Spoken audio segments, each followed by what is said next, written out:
From the outset, I'd like to give credit for the original idea to Reddit user Lumpawaru.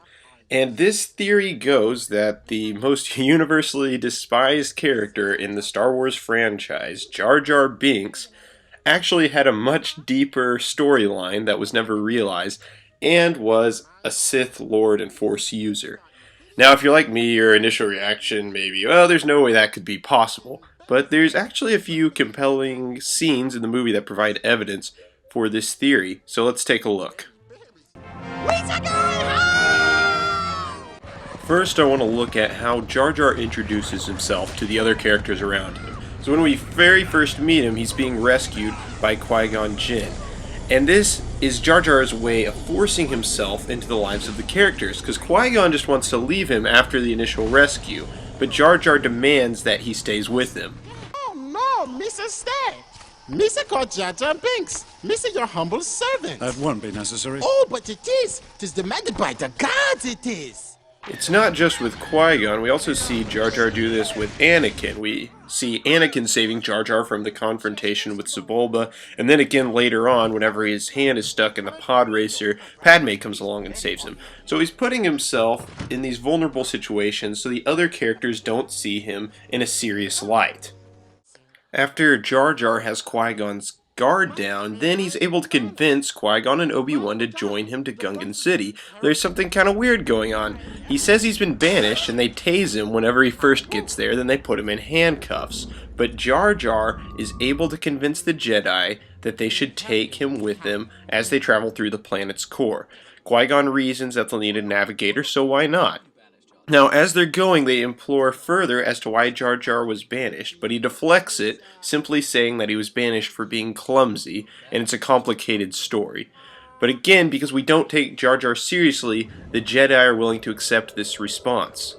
All these things establish Jar Jar as being manipulative, but not necessarily a Force user, until we see the scene of Jar Jar making his jump into the water, where he jumps 20 feet into the air.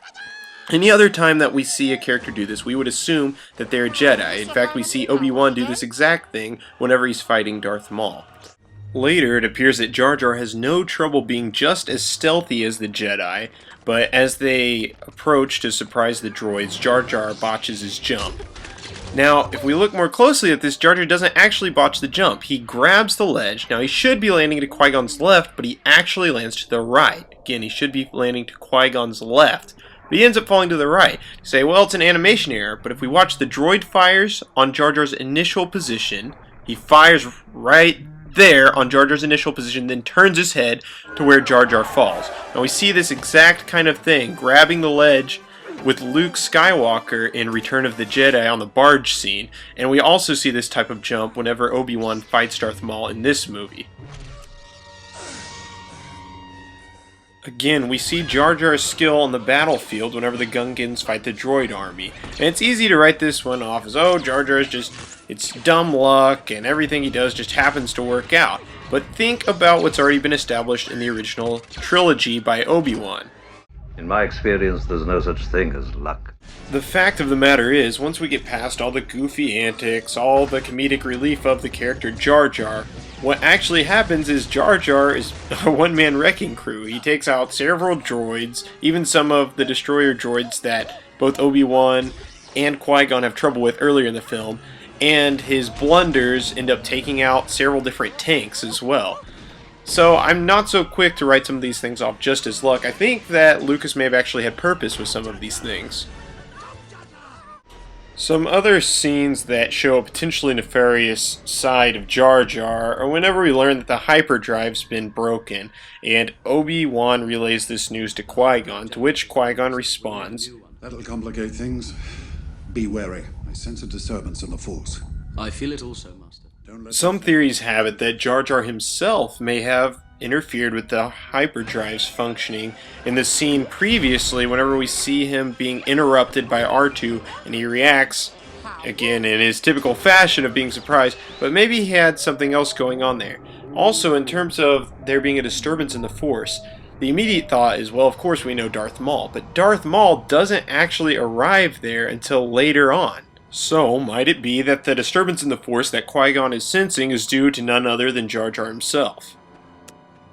Jar Jar also has a couple of interesting exchanges with Anakin, such as this one, where he teaches Anakin that it's not really important to respect the Jedi as he mocks Qui-Gon behind his back. And there's this. The queens are being grossly nice, Mr. Tinks. Pity hot. It's kind of hard to justify Jar Jar telling Anakin that the Queen's hot whenever we know that Anakin's love for Padme ends up being his undoing. Now, another area where we see Jar Jar's potential corruption is his relationship with Palpatine. We saw there he was at the funeral with him, and then, of course, the infamous scene where Jar Jar allows for Palpatine to have ultimate power. Now, we could write that off, but we see here in the third movie, he's still with Palpatine. So why does Palpatine keep Jar Jar around if he was just using him as a puppet? So let's think about how another character was introduced. Now, go back to The Empire Strikes Back, which the prequels do not get on this level, don't get me wrong. But look at what Lucas says about the character Yoda. So we have this silly character who ends up playing a huge role, and I think in some ways maybe Jar Jar was intended for that. It's also very interesting what we see the actor Ahmad Best, who played Jar Jar, say about the character. I think that the reaction to Jar Jar after The Phantom Menace was so negative that Lucas basically was left with no choice but to scrap whatever plotline he had in mind for the character. It may be that he had just a smaller role that was cut down, but I think there was a little something to this theory. But I want to know what you think, so if you think this theory has some additional evidence for that maybe I missed, please let me know in the comments. Like the video if you liked it, and don't forget to subscribe. I'm going to have new videos up the second and fourth Tuesday of every month. So again, go check out the original theory. I have it marked there for a link in the, if you look at the description of the video. So go check it out and let me know what you think. Oh, and of course, may the Force be with you.